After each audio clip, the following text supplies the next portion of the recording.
Assalamualaikum warahmatullahi wabarakatuh.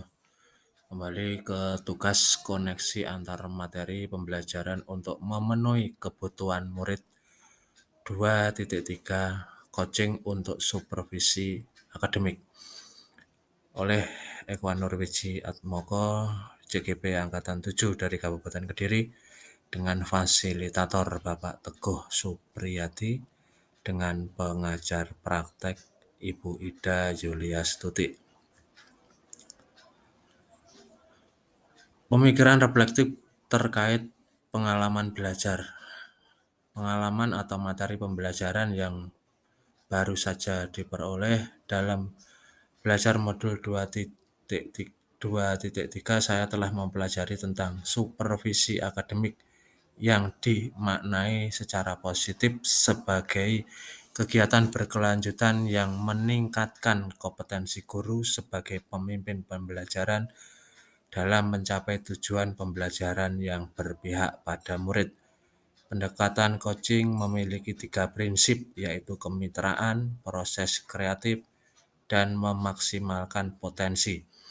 Kompetensi coaching yaitu adalah present, kehadiran penuh, mendengarkan aktif, dan mengajukan pertanyaan yang berbobot. Percakapan coaching menggunakan alur tirta, yaitu adalah tujuan, identifikasi, rencana aksi, serta tanggung jawab. Pemikiran reflektif terkait pengalaman belajar. 2. Emosi-emosi yang dirasakan terkait pengalaman belajar.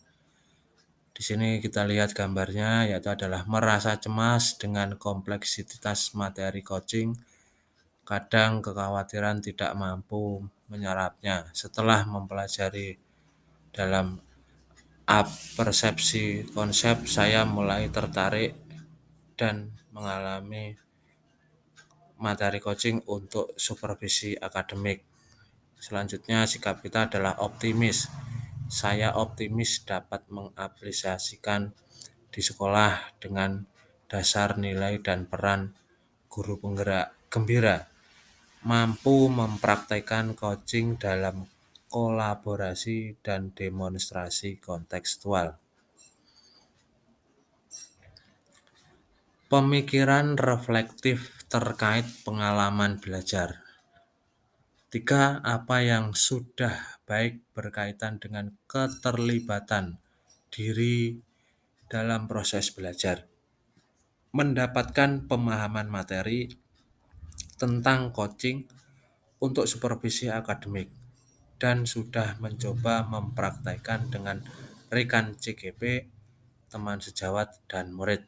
Ini adalah praktek pada saat kita di ruang kolaborasi.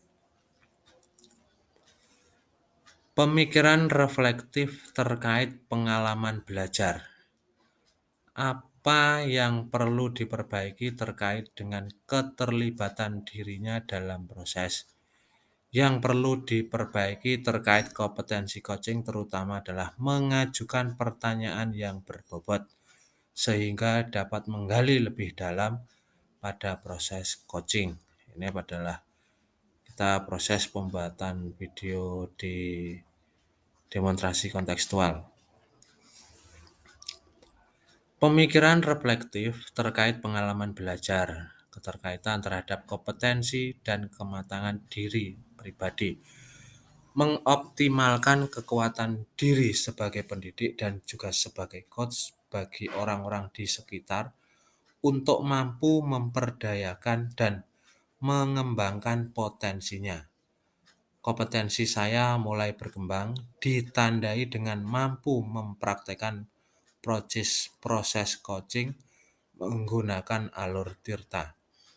Dalam proses praktek coaching, saya harus mengendalikan diri dari asumsi-asumsi pribadi dan rasa emosi, sehingga muncul kematangan berpikir dan bertindak agar sesuai dengan prinsip coaching, yaitu adalah kemitraan, proses kreatif, dan memaksimalkan potensi. Analisis untuk implementasi dalam konteks CGP, yaitu memunculkan pertanyaan kritis yang berhubungan dengan konsep materi dan menggali lebih jauh. Bagaimana agar prinsip coaching dapat diterapkan dalam kegiatan supervisi di sekolah. Melalui supervisi akademik dengan paradigma berpikir coaching dapat memberdayakan dan mengembangkan kompetensi diri dalam rangka peningkatan performa mengajar dan mencapai tujuan pembelajaran yang berpihak pada anak.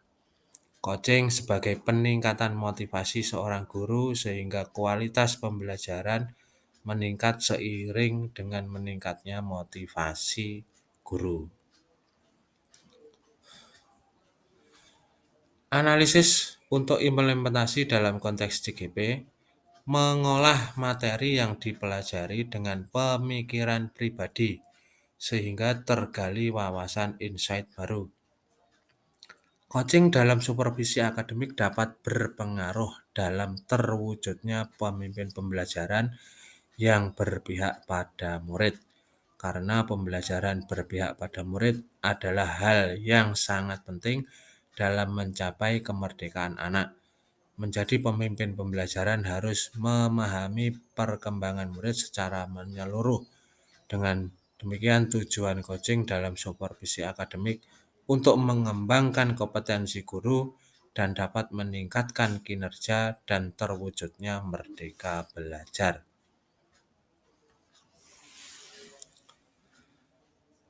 Analisis untuk implementasi dalam konteks CGP. Yang ketiga, menganalisis tantangan yang sesuai dengan konteks asal, baik tingkat sekolah maupun daerah. Adanya tantangan yaitu adalah menyeragamkan atau menyelaraskan paradigma tentang coaching dalam supervisi akademik kepada komunitas sekolah.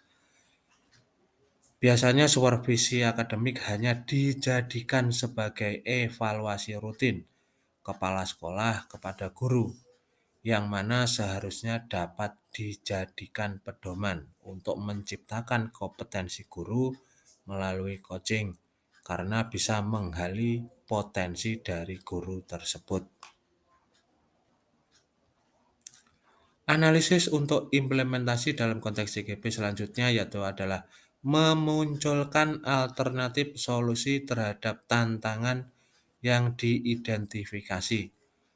Yaitu adalah satu, melakukan sosialisasi pengimbasan dari pendidikan guru penggerak kepada seluruh komunitas sekolah agar terjadinya keselarasan tentang makna supervisi akademik. Yang kedua, memberikan praktek baik berupa praktek coaching dalam supervisi akademik melalui berbagai media informasi digital yang dapat diakses oleh seluruh komunitas sekolah.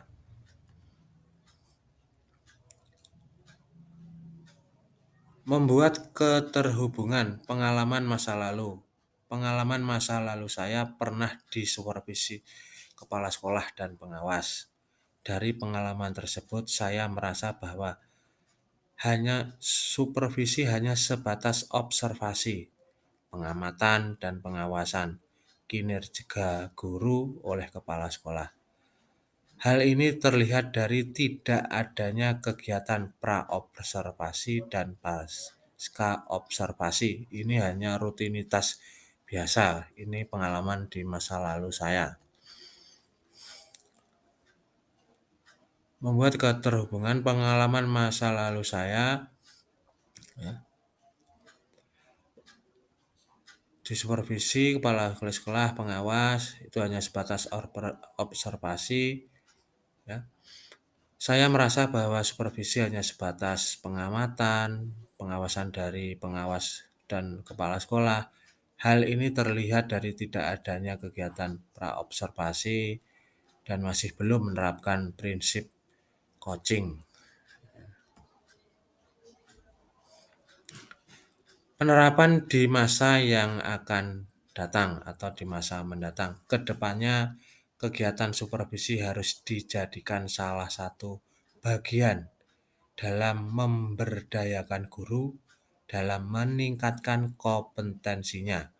Untuk itu perlunya sebagai berikut dalam proses supervisi akademik.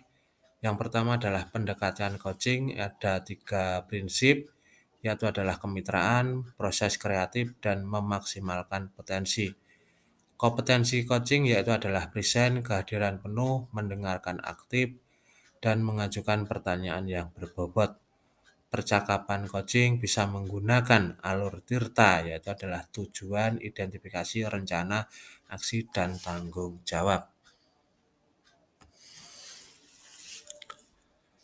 Membuat keterhubungan konsep atau praktik baik yang akan dilakukan dari modul lain yang telah dipelajari modul 2.1 dalam pembelajaran berdiferensiasi, murid dikelompokkan berdasarkan kebutuhan belajarnya. Begitu juga dengan praktek coaching yang harus memaksimalkan potensi coachi agar dapat menemukan solusi atas permasalahan sendiri. Di modul 2.3 ini adalah coaching dalam supervisi akademik.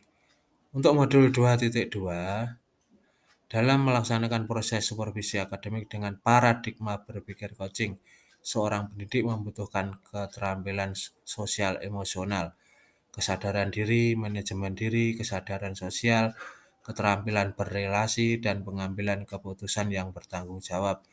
Sebagai coach perlu memahami dan menumbuh kembangkan kompetensi sosial dan emosional agar mampu mengendalikan dirinya dan menuntun coachi sehingga terwujudnya proses yang memberdayakan.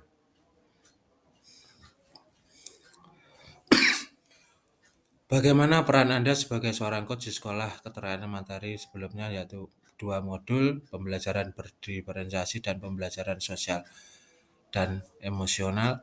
Peran saya sebagai coach pada pembelajaran berdiferensiasi adalah bagaimana cara menggali minat potensi siswa serta kesiapan belajar siswa agar bisa melakukan pembelajaran sesuai dengan hasil ide minat siswa sendiri, sehingga saya sebagai guru hanya menyediakan apa yang dibutuhkan siswa saya sesuai keinginan mereka. Untuk pembelajaran sosial dan emosional, guru sebagai coach bisa memasukkan unsur-unsur yang terkait dengan kondisi sosial mereka dengan berkelompok, banyak berdiskusi sesuai dengan hasil coaching yang dilakukan terhadap siswa. Bagaimana keterampilan coaching dengan pengembangan kompetensi sebagai pemimpin pembelajaran? Sebagai pemimpin pembelajaran dalam melaksanakan coaching, bertujuan agar di sekolah guru dapat menciptakan kondisi pembelajaran yang menyenangkan, rasa aman, nyaman. Sebagai pemimpin juga bisa mencari solusi bagi guru agar bisa menemukan solusi terhadap kelasnya. Dengan praktek coaching, tujuan utama adalah menciptakan kondisi ideal di sekolah sebagai tugas seorang pemimpin. Salam guru penggerak, tergerak, bergerak, menggerakkan. Terima kasih dan salam bahagia.